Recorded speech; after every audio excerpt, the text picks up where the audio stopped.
ভাবলেশীন কণ্ঠ প্রিয়র। কি আবার কি, মানুষ বোন থাকলে সঙ্গে নিয়ে যায় না? তো তুই আমার বোন, তোকে নিয়ে যাব। তাছাড়া ওটা তো শ্বশুর বাড়ি, যেতে কিসের দ্বিধা?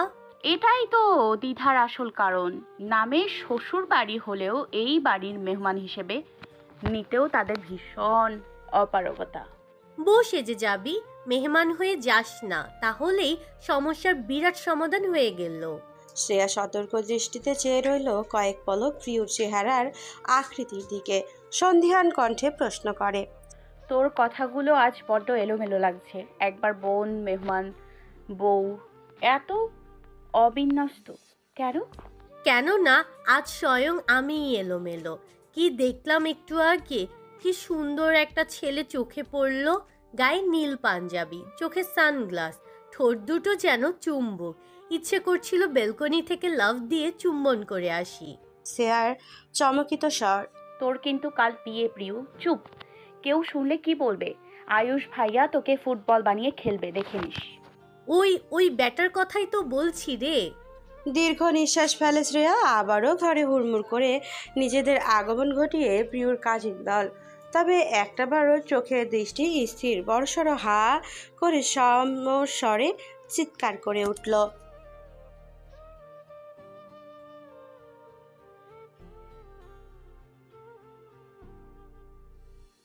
প্রিয় নড়াচড়ে উঠল, নিজেকে ঠিক করে পা বাড়াতে বাড়াতে আওড়ালো, হ্যাঁ হ্যাঁ, দিয়ে দিব। তোরা ওকে ধরে নিয়ে আয়, আমার চিন্তা করতে হবে না, আমি নিজ পায়ে হেঁটে হেঁটে চলে যাব। সত্যি সত্যি প্রিয়র কথা অনুযায়ী সব কটা শ্রেয়াকে ধরে ধরে সিঁড়ি পর্যন্ত এনে হাজির করে। কোনো মতে ওদের থেকে নিজেকে সারিয়ে দম ফেলে শ্রেয়া। মাথার ঘোমটাটা ঠিকঠাক আছে কিনা তা হাত দিয়ে ফরক করে নিল। গুটি গুটি পায়ে সিঁড়ি ভেঙে নেমে আসে নিচে।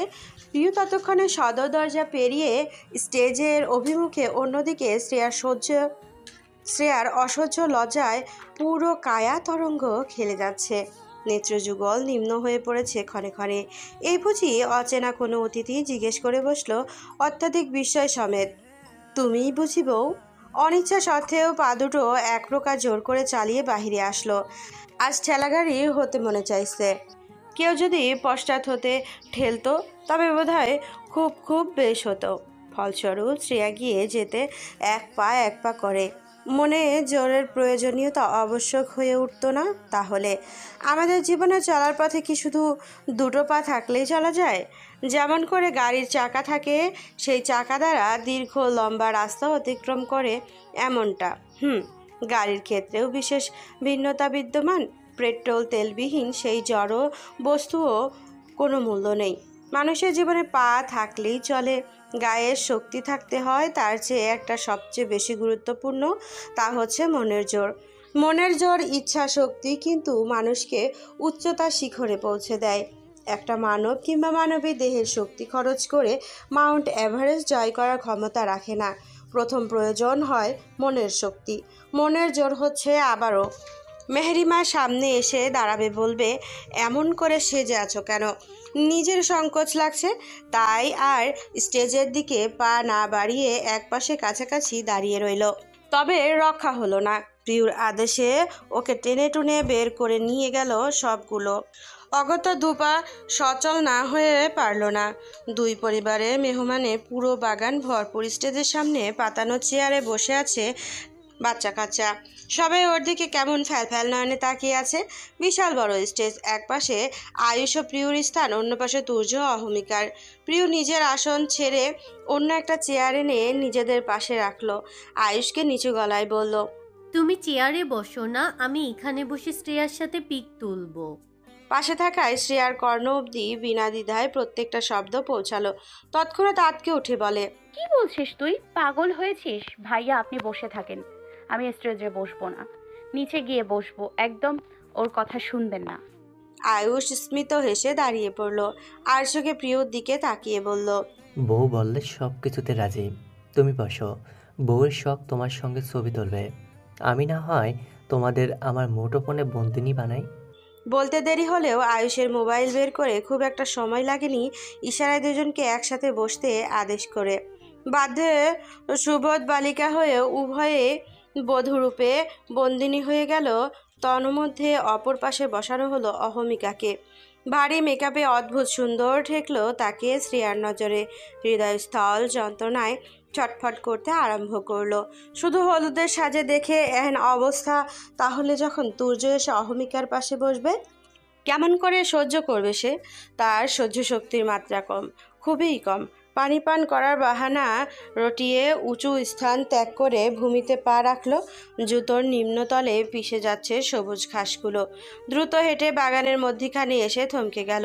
নিস্তব্ধ হয়ে পড়ল চোখজোড়া। সামনে মেহেরিমা, রাশেদা, ত্রিহা ও তুর্য হেঁটে আসছে। তারাও কয়েক পা এসে থেমে যায়। রাশেদা ওর শিবুকে হাত রেখে মন্ত্রমুগ্ধের ন্যায় চেয়ে থাকে। মায়াভরা কণ্ঠে বলে ওঠে, তোকে কি সুন্দর লাগছে রে মা, মনে হচ্ছে তুই বউ।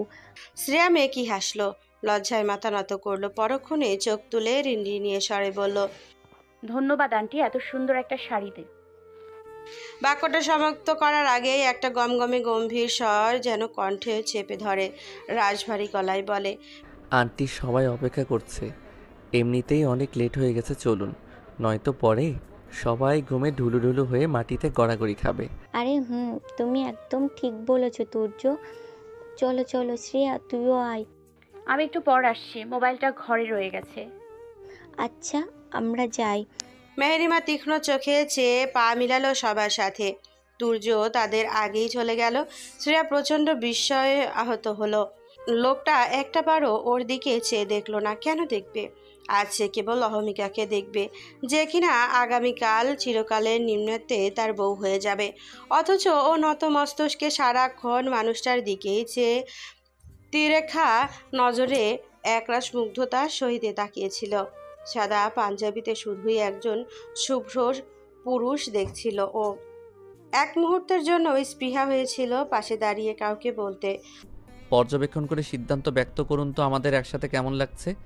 সাদা এবং লালের কম্বিনেশন মোহনীয় না? কিন্তু হাই, এ যে কখনো হবার নয়, হবেও না। এক কৃষ্ণ বর্ণের রজনী পেরোলেই প্রকৃতিতে দ্যুতির বিচরণ খেলা শুরু হয়ে যাবে। সেই সঙ্গে প্রিয় মানুষের সন্ধি হবে অন্য এক রমণীর সাথে। বুকে পাথর সমান ওজন কমানোর প্রয়াসে দীর্ঘমেয়াদী নিঃশ্বাস ছাড়ে শ্রেয়া।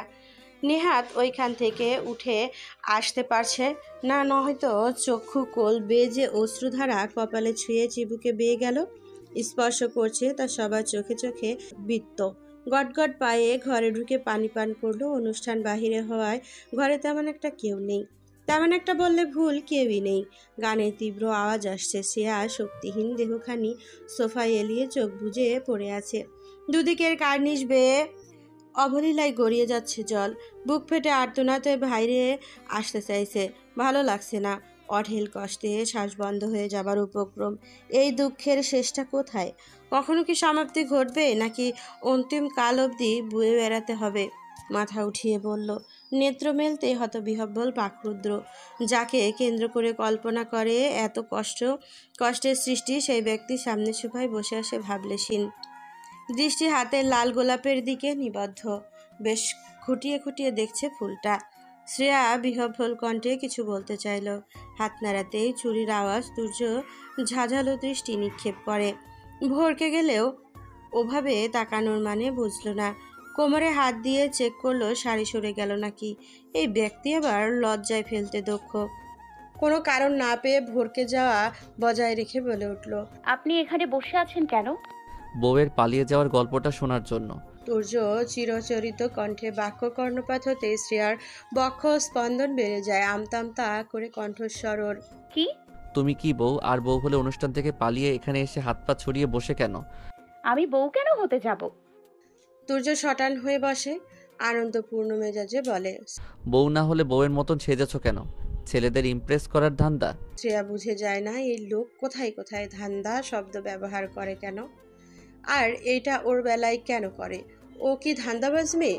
কিছু কঠিন কথা শোনাতে যেও দমে যায়।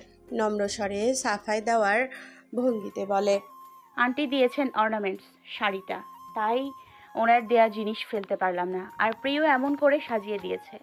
আকস্মাৎ তুর্য ঠান্ডা দৃষ্টিতে চেয়ে ফিচেল কণ্ঠে বলল, আন্টি দিয়েছে? হ্যাঁ। শ্রেয়া মাথা নাড়িয়ে জানায়, পর মুহূর্তেই দেখে তুর্য ঠোঁটের কোণে সুপ্ত বাঁকা হাসি নিয়ে ওর নিকটে আসে, কানে গোলাপটা গুজে দেয়। কিছু বুঝে ওঠার পূর্বেই বেরিয়ে গেল। হতভম্ব হয়ে রইল ও। প্রিয় খবর পাঠিয়েছে তাড়াতাড়ি স্টেজে পৌঁছাতে, এখনই নাকি বিয়ে হবে। এটা শুনে কয়েক মিনিট সেকেন্ড শ্রেয়া স্থির হয়েছিল। ডিসিশনটা চৌধুরী বাড়ির সদস্যের, সবার নয়, কেবল তুর্য ও আয়ুষের। তারা দুজনেই আগেই সবার সাথে কথা বলে ঠিক করে রেখেছিল, তবে প্রিয়কে জানানো হয়নি। মেহমানরা পর্যন্ত জানে না।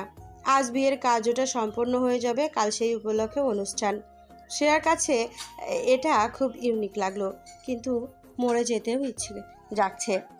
স্বামীর বিয়েতে উপস্থিত হতে যাচ্ছে, কখনো মানুষটার বুকে মাথায় রাখা হলো না। সুখ দুঃখ ভাগাভাগি পর্বটা এলো না, হলো না সংসার গড়া। কেবল প্রিয়র জন্য যেতে হবে। মেয়েটা ওর জন্য অনেক করেছে, স্বার্থপর হলে চলবে না একদম। কিছু দিতে না পারুক, বিয়েতে অংশীদার হওয়া তো যাই। সেই চিন্তায় অটল থেকে দ্রুত পদে আসে। আস্তে আস্তে শুনতে পায় কাজী সাহেব রসকসহীন স্বর।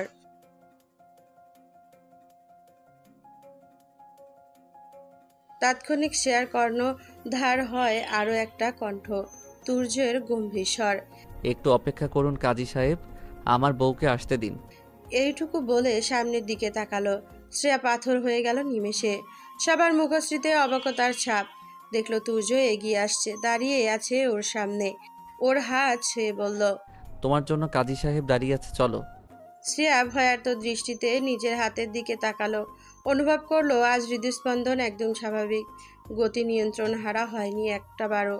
কিন্তু মস্তিষ্ক অচল হয়ে পড়েছে, কিছুই বুঝতে পারছে না। ভিতরে ভয়ের রেশ পর্যন্ত নেই। যা আছে সব বাহ্যিক অংশে। জীবন প্রথমবার এমন পরিস্থিতি, অনুভূতি, ভয়ে মুখোমুখি হলো সে। তুর্য তাড়া দিয়ে বলল, চলো। সামনে ওঠার সুযোগ দিল না, বরঞ্চ হাত ধরে স্টেজে নিয়ে আসে তুর্য। সকালের উৎসুক চাহনি নিবদ্ধ দুজনের দিকে। অনেকেই ইতোমধ্যে ফুসুর ফাসুর শুরু করে দিয়েছে। এটা হবারই ছিল, যখন কাঙ্ক্ষিত ঘটনার ফল না হয়ে অনাকাঙ্ক্ষিত কিছু ঘটে যায়। মানুষের মুখে মুখে সেই বিষয়ে আলোচনা সমালোচনাটাও যেন শ্রেয়। মেহেরিমা চৌধুরী মুখে বিস্ময়ের ছাপ, বিষাদ। এগিয়ে এসে বলল, এসব কি তুর্য? এই মেয়ের হাত ধরে এখানে নিয়ে আসলি কেন? তুর্য স্মিত হেসে মায়ের দিকে তাকিয়ে শ্রেয়ার হাতটা ধরে রেখেই বিলম্বহীন দ্বিধা সিধা জবাব দেয়। বউকে আবার বিয়ে করতে নিয়ে আসলাম। মেহেরিমা আঁতকে ওঠেন। বউ? তোর কি শরীর খারাপ লাগছে? এই মেয়ে তোর বউ হবে কেন? কি আবল তাবল বকছিস? মা, বিয়েটা হয়ে যাক, তারপরও বলবো সুস্থ আছে কিনা। আর বউ কিভাবে হলো সেটা আমার চেয়ে তুমি ভালো জানো। অভিনেত্রীর ট্যাগটা দিতে পারছি না, কারণ আমার কাছে মা যেমনই হোক কঠোর, মিথ্যেবাদী, ছলনাময়ী, এসবের মাথা ব্যথা নেই। সত্য একটাই, তুমি আমার মা এবং আমার কাছ থেকে যথেষ্ট সম্মান ভালোবাসা পাওয়ার যোগ্য। কথাগুলো অত্যন্ত ঠান্ডা গলায় বলল তুর্য। মেহেরিমা ছেলের অপর হাতটা হাতের মুঠোয় নিয়ে কেঁদে উঠলেন, নরম কণ্ঠে বললেন, বিয়েটা করিস না, তোর জীবনটা দুর্বিষহ হয়ে যাবে। তুই জানিস না এই মেয়ে কেমন? তোকে ফেলে বিয়ের পরের দিনই পালিয়েছিল ও, আবারও ধোকা দিবে তোকে। তুর্য বাড়িয়ে মায়ের হাত গালে লেগে থাকা জলবিন্দু মুছে দিল, বলল, বিয়ে হয়ে গেছে, ভাঙিনি কখনো। বউকে ছাড়ার প্রশ্নই আসে না মা। ওই যে বললাম, মা অপরাধ করলেও তার প্রতি সম্মান কমে যাবে না, তেমনি বউ করলেও ছুঁড়ে ফেলে দেওয়া যায় না। অবশ্য সে আরেকটা সুযোগ ডিজার্ভ করে। এছাড়া প্রত্যেক মানুষের নেওয়া পদক্ষেপের পেছনে কোনো না কোনো কারণ লুকায়িত থাকে। বাধা দিও না প্লিজ। তুর্যের এত নরম কণ্ঠস্বরে চৌধুরী বাড়ির প্রত্যেক সদস্য অবাক। এত বড় একটা সত্য জানতে পারলো অথচ নিস্তেজ আছে, তার জন্য অবিশ্বাস্য। বাড়ির সবাই বিয়ের কথা লুকালো। বিয়ের পরে সকালের বউ উধাও হয়ে গেল, সব জেনেও রাগে বহিঃপ্রকাশ করলো না সে। এমনকি চেহারার আকৃতিতে কিঞ্চিত ক্রোধ ফুটে ওঠেনি। আয়ুষ ও প্রিয় একে অপরের মুখের দিকে তাকালো। ওরা আজ অন্য কল্পনা করে রেখেছিল, কিন্তু তা ভেস্তে দিয়ে তুর্য এভাবে টেনে হিচড়ে সব সত্য সামনে আনবে কস্মিন কালেও ভাবেনি। দুজনেই আজ যেমন করে হোক তুর্য শ্রেয়ার স্বামী, এটা সবার সামনে বলে দিত। হলুদের রাতেই বিয়ে হবে এটা জানতেই প্রিয় ইশারায় কথা অবধি সেরে নেয় আয়ুষের সঙ্গে। তুর্য বিয়ে করতে বসলেই ও বলে দিবে তুর্য বিবাহিত। ওরা আসরে বলবে তো মেহেরিমা এবং অন্যরা বিষয়টা ধামাচাপা দিতে পারবে না, সেটা ভেবেই সিদ্ধান্ত নেয়। কিন্তু তুর্য এভাবে জেনে গেল কিভাবে?